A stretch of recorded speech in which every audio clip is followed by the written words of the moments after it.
I'm going to continue to discuss my changeover here to going to a split routine.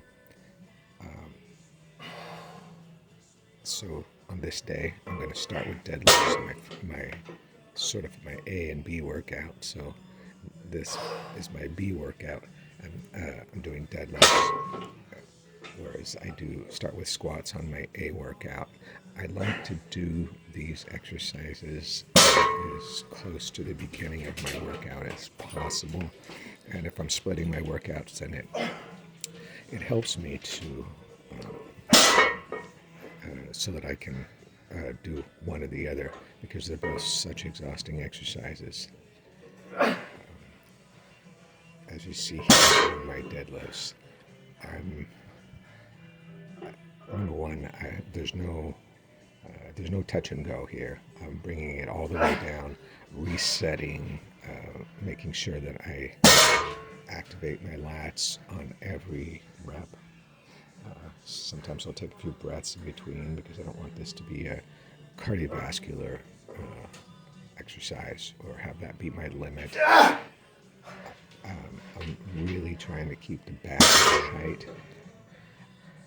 And as you can see, when I kind of go down and I kind of tighten up my lats, and I'm sitting deeper than when I pull off the floor.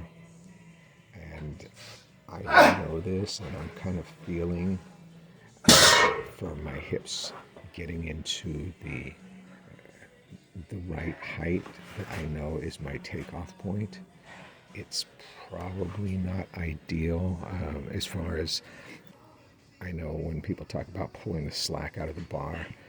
And I mean, I'm definitely getting tight in the bar before I pull off, but I guess I'm not totally wedging myself under it the way some people would describe. But I haven't found a good way to do that yet that makes me feel like I'm getting in rhythm and getting everything tight.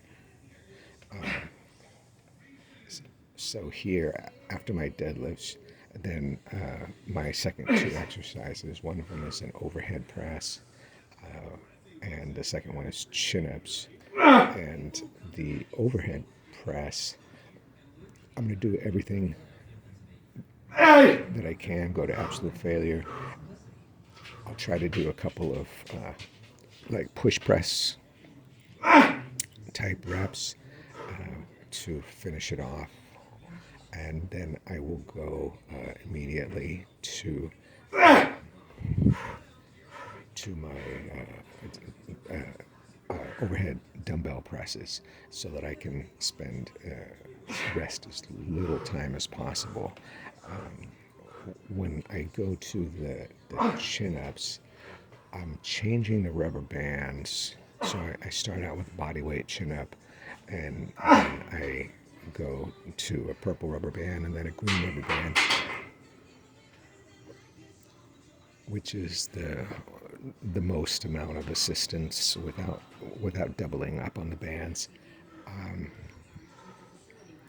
I'm still contemplating how I might do that better. Maybe sort of set up the rubber bands loosely and then slide them off to the side or something like that. So maybe we'll try that next week in order to reduce the amount of rest time when I do those drop sets. So in my first workout, I did